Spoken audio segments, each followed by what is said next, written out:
안녕하세요. 이래주면 박형화 기자입니다. 안녕하세요. 정수영 기자입니다. 네, 한 주간 핫했던 이슈 중에 가장 핫했던 이슈를 뽑아서 설명해 드립니다. 네, 저희가 지난주에 있었던 뉴스 두 가지를 또 뽑았는데요.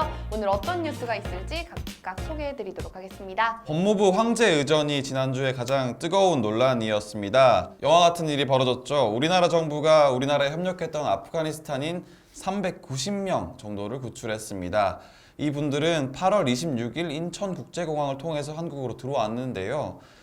아주 감동적인 작전으로 불리기도 했습니다. 하지만 법무부의 갑질 의전 혹은 황제 의전 논란이 이날 일어난 건데요. 법무부 차관 강성국 차관이 취재진에게 관련 브리핑을 하는 동안에 비가 왔고 법무부 직원이 차관 뒤에서 무릎을 꿇은 채 우산을 들고 있었던 것이 사진에 담겼습니다. 직원은 10분 정도 이어진 브리핑에서 방송 화면에 잡히지 않기 위해 무릎을 꿇고 있었던 것으로 알려졌습니다. 이 직원은 비에 홀딱 젖은 모습으로 있었는데요. 이 모습을 본 누리꾼들은 비난을 쏟아냈습니다. 부모가 보면 가슴이 아프겠다, 차관은 손이 없냐 등의 댓글이 달렸는데요. 한편으로는 그런 댓글도 달렸습니다. 김정은 국방위원장이 직접 우산을 들고 브리핑을 하는 장면이 담긴 사진도 공개되기도 했는데요. 논란이 커지자 법무부는 해명에 나섰습니다. 이 직원이 가장 편한 자세를 취하다 보니까 무릎을 꿇는 것까지 간 것 같다. 그리고 취재진의 요청으로 어쩔 수 없이 무릎을 꿇게 됐다라는 식의 해명을 했는데요. 이 해명이 더 큰 비난을 불러오자 강성국 차관이 직접 죄송하다라는 성명을 내기도 했습니다. 조영 기자, 혹시 네. 이 사진 보셨나요?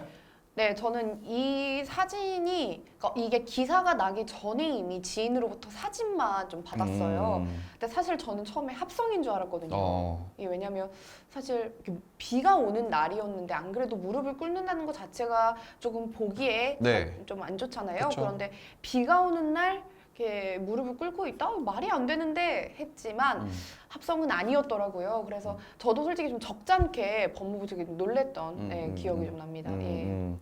네, 맞습니다. 평가가 또 좀 엇갈리긴 합니다. 현장에 있던 취재진이 법무부 직원에게 앉아달라고 요구한 게 맞고 그렇기 때문에 어쩔 수 없이 무릎을 꿇게 됐다. 다시 말하면 법무부가 직원에게 그렇게 시킨 것이 아니라 취재진이 시켰기 때문에 일어난 일이다라는 주장인 것이죠. 그러니까 황제 의전 논란은 좀 타당하지 않다라는 어떤 의견도 나오고 있습니다. 소영 기자, 혹시 이 논란에 대해서는 좀 어떻게 생각하시나요? 근데 사실은 또 취재진의 요청으로 거기까지 갔기 때문에 그러니까 모든 사건은 그 일련의 과정을 다 봐야 된다고 생각을 합니다. 어쨌든 취재진의 요청 때문에 이러한 행동이 있었다는 것을 좀 알고 있고 다만 우산을 혼자 쓸 수 있지 않을까 생각을 하기는 합니다. 네, 물론 어떠한 브리핑 자리이기 때문에 또 차관이니까 우산을 직접 쓰기 뭐 어렵다, 이렇게 화면에 비추는 게 중요하다 할 수도 있겠지만 그래도 우산 정도는 혼자 좀 써도 그게 크게 문제가 되진 않을 거라고 생각을 합니다. 네, 맞습니다. 차관이 보면은 자신의 우산을 쓰고 오다가 직원에게 자신의 우산을 넘겨주는 장면도 나와요. 영상에 보면은 한 직원이 비를 맞고 있는 거를 그냥 둘 정도의 어떤 분위기가 있었던 거 아니냐, 그러니까 평소에 어떤 황제 의전을 하는 분위기가 있었던 거 아니냐, 뭐 그런 측면에서 좀 누리꾼들이 어떤 비난을 쏟아내는 거 아닌가 그렇게 생각을 합니다. 네, 그렇습니다. 네, 혹시 소영 기자 어떤 이야기 가져오셨죠? 네, 저는 강제적 셧다운 제도에 대해서 좀 들고 왔습니다. 네, 현관 기자 혹시 신데렐라법이라고 아시나요? 신데렐라? 네, 느낌이 좀 오시나요? 12시까지 들어가야 되나요? 네, 비슷합니다. 정부가요, 지난 25일에 청소년보호법 제26조였던 강제적 셧다운 제도를 폐지하겠다, 그러니까 이제 그만하겠다고 이제 밝혔는데요. 이게 무엇이냐? 이 만 16세 미만의 청소년들이 자정부터 다음날 오전 6시까지 이제 온라인이나 PC 게임 접속을 금지하는 거예요. 그러니까 이 강제적 셧다운 제도가 처음 도입이 됐을 때 청소년들의 수면 시간을 확보해야 된다. 그리고 이제 게임을 통해서 좀 중독 현상이 많이 일어나는데 이를 방지해야 된다 해서 이를 좀 도입하게 됐는데요. 결국에 규제가 시장의 변화를 따라잡지 못했습니다. 이 게임 업계는요, 이번에 셧다운제 폐지를 통해서 이 게임은 나쁜 것이라는 낙인 효과를 완화할 수 있다고 좀 기대를 하고 있습니다. 좀 안 그래도 국내 게임 업계가 최근에 뭐 메타버스 또는 K-팝 팬덤 플랫폼 이런 것 때문에 시장을 좀 넓히고 있는 상황인데 이게 셧다운 제도가 이제 폐지가 되면서 게임사에선 좀 사회적 편견을 덜어내게 된 셈이죠. 현강 기자는 이런 셧다운 제도에 대해서 좀 어떻게 바라보시나요? 셧다운 제도 네. 사실 저는 이게 있는지도 모르긴 했는데 예. 해당 사항이 없기 때문에. 해당 사항이 없기 때문에 그런데 이게 사실은 수면 시간을 위한 것이냐라고 네. 따져봤을 때 네. 그런가요? 게임이요. 네. 셧다운제를 저는- 수면 시간 때문에 셧다운을 한다라고 하면 네네. 그러면은 청소년들이 이용하는 모든 시설을 12시 이후에는 셧다운 해야 되는 거 아닌가요?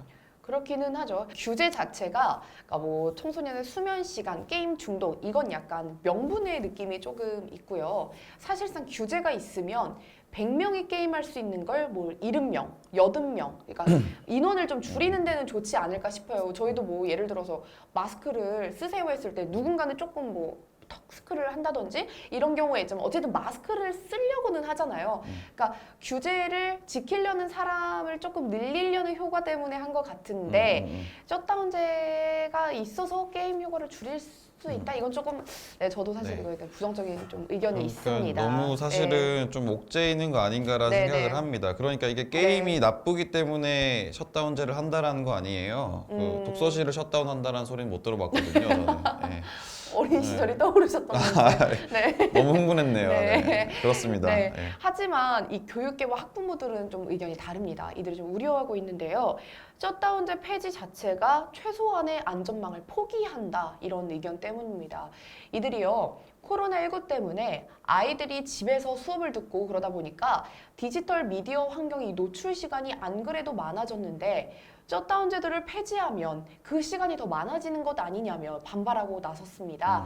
그래서 사실 규제라는 것 자체가 양측의 의견을 다 들어봐야 되는 건데 현재 게임 업계의 시장이 참 많이 넓혀지면서 좀 셧다운제에 대해서도 정부가 좀 깊이 고민하고 선택한 게 아닌가 싶습니다. 네, 이렇게 저희가 준비한 내용 법무부 황제의 의전과 강제적 셧다운 제도 폐지입니다. 혹시나 또 다른 의견이 있으시다면요 댓글 남겨주시고요. 또 저희 이런 프로에 좀 이런 내용을 추가했으면 좋겠다 하시는 것들 또 댓글과 이메일로 또 연락 부탁드립니다. 네, 현강 기자 그럼 오늘 괜찮으셨나요? 네, 좋았습니다. 네, 감사합니다. 그럼 저희가 준비한 내용 여기까지입니다. 감사합니다. 네, 고맙습니다.